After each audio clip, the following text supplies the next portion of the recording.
Valiant panel, everyone. My name is Andrew Steinpeiser. I'm Valiant's Marketing and Communications Manager. How's everyone doing today?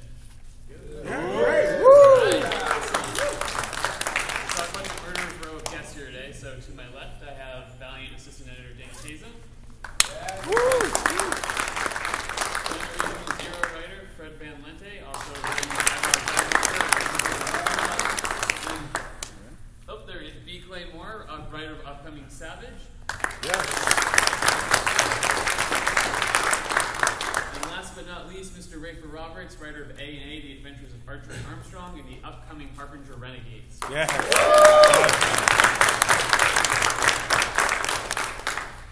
So, earlier this year, we announced a huge slate of titles coming up for the rest of the year called The Future of Valiant. It started in July with Fate, which was massively successful for us. We got into a sold-out printing before the first, before the first issue even went on sale. But we'll get into that later. But next up is Generation Zero, which I will kick off to my good friend Fred here. So. Yeah, Generation Zero just came out, the first issue a couple weeks ago. They are juvenile delinquent superheroes, teen superheroes, who are who were raised to be human weapons by Project Rising Spirit, which is the same shadowy defense contractor that created Bloodshot. But now they've escaped and they are roaming the countryside. If you can find them and your problem is something that they're interested in, they will come and help you out or try to. And a young lady, a junior in high school in Brook, Michigan, has a serious problem. Her boyfriend was sort of investigating the sinister doings of this town, which overnight has gone from Rust Belt sinkhole to mini Silicon Valley. And he was investigating this, but then died in a drunk driver accident, finger quotes. And so Keisha summons the teen heroes of Generation Zero to come help. These are terrific Francis Portello pages from the second issue, which will be out this month, actually, I guess. And the cops won't help Keisha, and this is somewhat complicated by the fact that guy in the upper left-hand corner there is her dad, the head cop of Michigan. So, yeah, it's really rad. Francis Portello is just knocking out the park with his designs. I mean, for those of you who read the first Faith miniseries, you know how terrific he is. I've been working with him for years. And it's just a great kind of teen murder mystery, thriller, science fiction, superhero, crazy fest.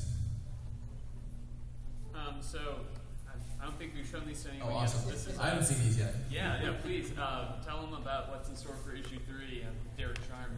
Yeah, so one of the buzzwords I was sort of, one of the catchphrases I was using for Generation Zero was Archie meets the Authority.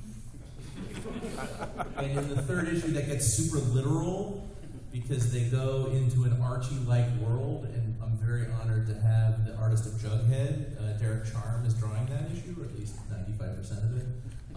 And then we even have Archie Comics versions of the Cornermen, which are the arch enemies of Generation Zero, and how they enter this Archie world and what relevance it has to the murder mystery will be very clear once you actually read that issue.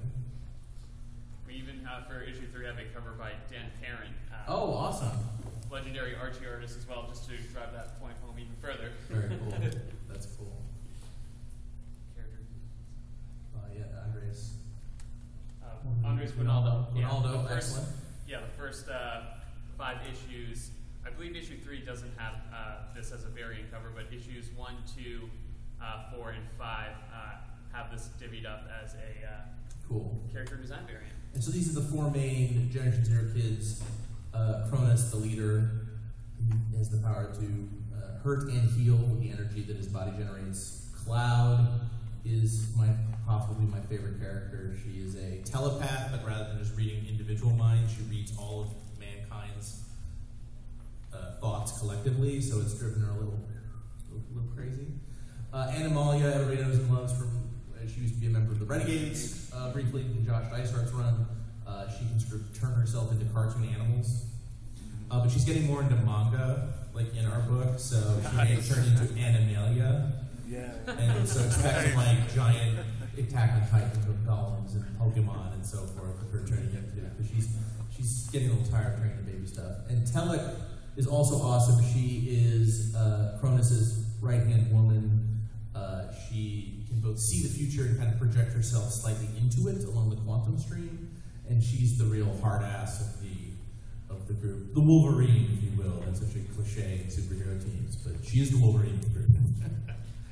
Fred, what made Generation Zero a team that you wanted to tackle for your next Valiant ongoing? Well, Warren and Dinesh wanted to sort of do a team book, and we sort of looked at a couple options, and I just thought Generation Zero were these great assets kind of lying around that the company hadn't really done a lot with. You know, they were introduced in Harbinger Wars, which was the first Valiant crossover, and I just really like them. And I'm really good friends with Josh Dysart, who created them, and so we chatted about what to do. And the title's great. It seemed like a natural good title, you know. Could you tell us a little bit about the setting in Rook, Michigan? I think that's a pretty fun book. Yeah, Rook is this kind of town. It's based on Grand Rapids, which is near where my family's from. It's like a Rust Belt town, and it's going through some tough times. But seemingly out of nowhere, the emergency manager that was assigned to the town has seemingly transformed it into this high-tech hub. But in addition to that, so one of the things its nickname is the Michigan Miracle. The local kids call it Redneck Dubai because of the amount of money, the sheer amount of money that's kind of flowing into the town, and they have all these amazing casinos and entertainment complexes and such. But there may be something rotten at the heart of the town, represented by, actually, if you go back to the second Derek Charm slide. So those guys on the right there, those are the corner men, or the mysterious enforcers of whoever it is who's actually running the town. And they can only materialize through right angles. Hence their name, the corner men. And so that's pretty weird, right? Yeah. And so Keisha and Generation Zero are trying to figure out why that is and what's going on there. Awesome. Anything else you want to say about it? Or? It's awesome. You should buy it. You should buy all the issues. And there's a terrific Baltimore Comic Con exclusive cover that is available at the Valiant booth. All right, so to bring it back to Faith, how many people have read Faith #1 so far? Excellent. Love Faith. Excellent. Round of applause for Faith. So Faith has been a monster breakout hit for us. She has sold out more than 5 printings in her limited series. It's been covered by pretty much every major news outlet you could imagine.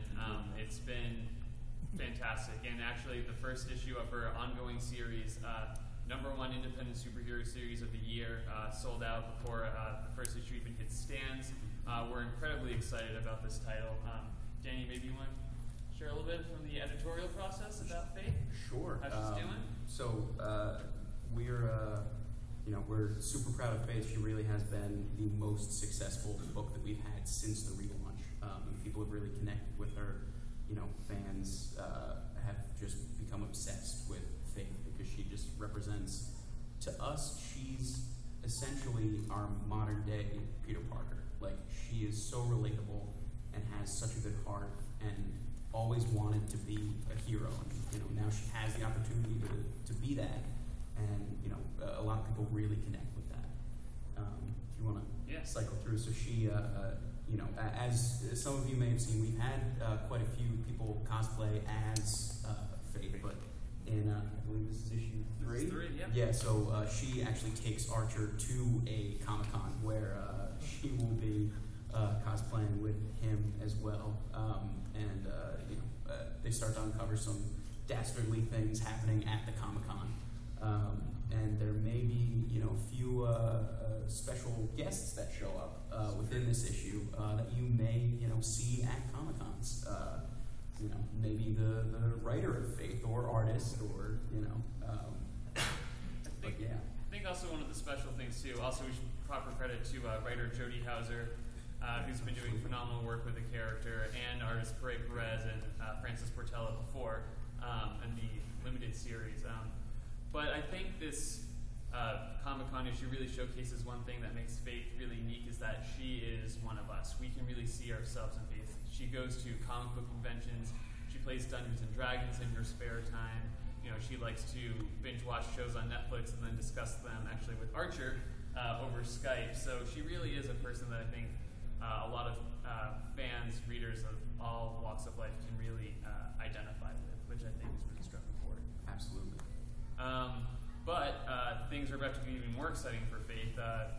This November, we will have a special issue where she teams up with presidential nominee Hillary Clinton. Yes. So, And with that issue, we will now have on our team Megan Hetrick.